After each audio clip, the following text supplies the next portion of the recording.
இன்றைக்கி அனிஜோஸ் கிச்சனில் என்ன வீடியோ பார்க்க போகிறோம் அப்படின்னா, ரொம்பவே அட்டகாசமான ஒரு வீடியோ தாங்க நம்ம பார்க்க போகிறோம். இது வந்து எல்லாருக்கும் பிடிச்ச ஒரு ரெசிபி. என்னென்னு பார்த்துடலாமா? இப்போ பேக்கரிக்கெலாம் போனோம் அப்படின்னா ஃபஸ்ட்டு நம்ம என்ன வாங்குவோம் அப்படின்னா, அங்கே ஒரு மில்க் கேக் வச்சுருப்பாங்க. இது வந்து பார்த்திங்கன்னா மோஸ்ட்லி எல்லாருக்குமே பிடிச்சிருக்குங்க. ஏன்னு தெரியல, அந்த டேஸ்ட்டாக என்னன்னு எனக்கு தெரியல.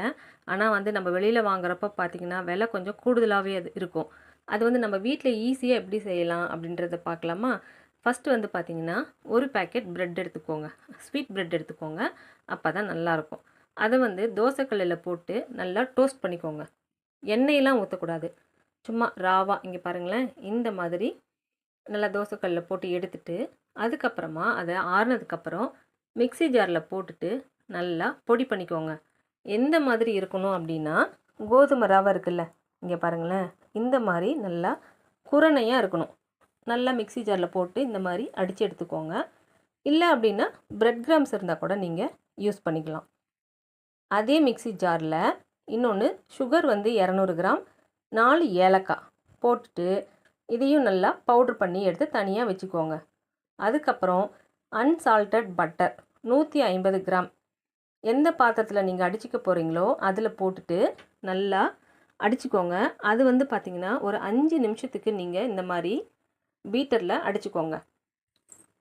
இங்கே பார்த்தீங்களா, இந்த மாதிரி நல்லா பீட் பண்ணிக்கோங்க ஒரு 5 மினிட்ஸ்க்கு. இது கூட நம்ம ஏலக்காவும் சர்க்கரையும் அடித்து பவுட்ரு பண்ணி வச்சுருக்கோம் இல்லையா, 200 கிராம், அதை வந்து கொஞ்சம் கொஞ்சமாக போட்டு ஒரு 10 நிமிஷத்துக்கு இந்த மாதிரி பீட் பண்ணிக்கலாம்.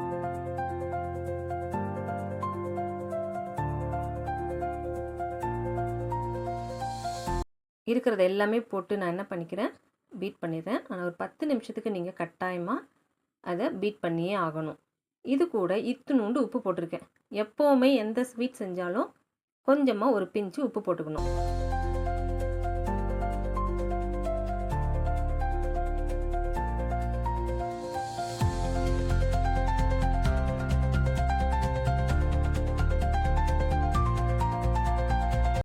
இப்போ பார்த்தீங்களா, இந்த பதத்துக்கு இருக்கணும்.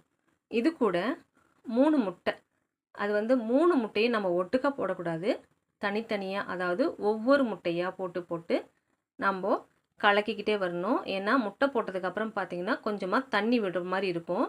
அதனால் ஒவ்வொன்றா போட்டு கொஞ்சமாக அடிச்சிக்கலாம்.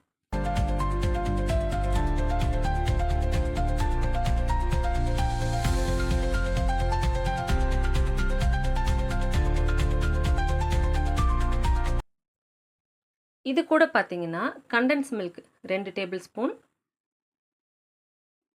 நெய் 2 டேபிள் ஸ்பூன் ஆட் பண்ணிக்கலாம். அது கூடவே மைதா மாவு 2 டேபிள் ஸ்பூன், தேங்காய், துருவின தேங்காய் இருக்கு இல்லையா, அது வந்து ஒரு 4 ஸ்பூன் போட்டுக்கோங்க. கையில் எடுத்து போடுறதா இருந்தால் கூட நீங்கள் போட்டுக்கலாம். ஏலக்காய் எசன்ஸ் இருந்துச்சு அப்படின்னா ஒரு 6 ட்ராப் விட்டுருக்கேன் நான். எசன்ஸ் ரொம்ப ஓவராக போனாலும் நல்லா இருக்காது. அளவாக விட்டுட்டு இதெல்லாம் பார்த்திங்கன்னா ஒன்றா மிக்ஸ் பண்ணிக்கலாம். இங்கே பாருங்களேன், ரொம்பவும் அடிக்கக்கூடாது, ஓரளவு எல்லாம் மிக்ஸ் ஆகிற வரைக்கும் நம்ம அடிச்சிக்கலாம்.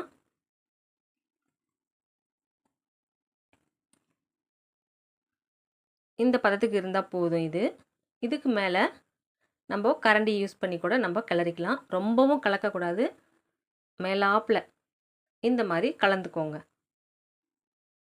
இந்த சமயத்தில் நம்ம இப்போ என்ன ஆட் பண்ண போகிறோம் அப்படின்னா, ப்ரெட்டை வந்து நம்ம பவுட்ரு பண்ணி வச்சுருக்கோம் இல்லையா, கொஞ்சம் கொஞ்சமாக ஆட் பண்ணி இதை நல்லா இந்த கரண்டியால் கலந்துக்கலாம்.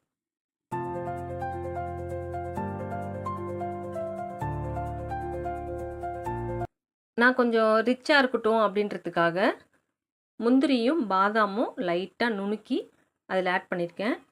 இப்படி போட்டிங்கனாலும் டேஸ்ட் ரொம்ப நல்லாயிருக்கும், இல்லை மேலே தூவினாலும் நல்லாயிருக்கும். மேலே தூவுறது கொஞ்சம் பார்க்குறதுக்கு டெக்கரேஷன் பண்ண மாதிரி இருக்கும். ஆனால் சாப்பிடும் பொழுது அந்த ஒவ்வொரு வாய்க்கும் வர்றது என்னமோ பார்த்திங்கன்னா, இந்த தூள் பண்ணி போடுறோம் இல்லையா, அதெல்லாம் வாய்க்கு நல்லா அகப்பட்டு சாப்பிட்றப்போ ரொம்பவே நல்லாயிருக்கும்.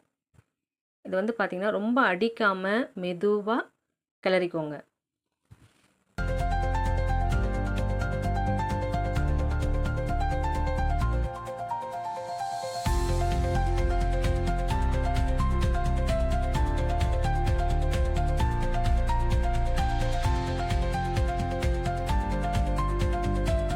இப்போது இந்த பதத்துக்கு தான் நல்லா கெட்டியாக இருக்கும். இங்கே பாருங்களேன், தண்ணியாக இருக்காது, நல்லா கெட்டியாகவே இருக்கும். இப்படி தான் இருக்கணும். இப்போ வந்து நம்ம ட்ரேயில் பட்டர் பேப்பர் போட்டுட்டு நம்ம ஓடிஜியில் வச்சிடலாம். இங்கே பார்த்தீங்களா எப்படி இருக்குது அப்படின்னு. நல்லா கெட்டியாக இருக்குன்னு பயந்துக்க வேணாம், இப்படி தான் இருக்கணும். நல்லா ட்ரேயில் போட்டுட்டு நல்லா ஸ்ப்ரெட் பண்ணி விட்டுக்கோங்க. எல்லா பக்கமும் சமமாக ஸ்ப்ரெட் பண்ணிடுங்க.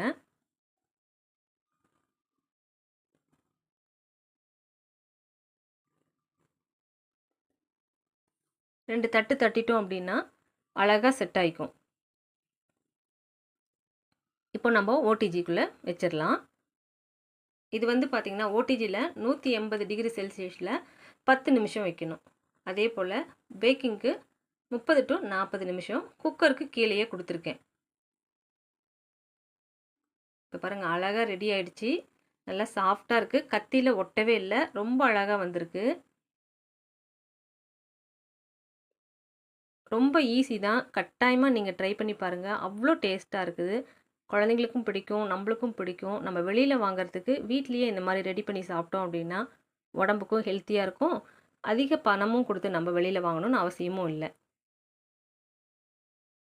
வீட்டில் இருக்கிற பொருளை வச்சே நம்ம அழகாக ரெடி பண்ணிக்கலாம். இதே போல் இன்னொரு வீடியோவில் பார்க்கலாங்க.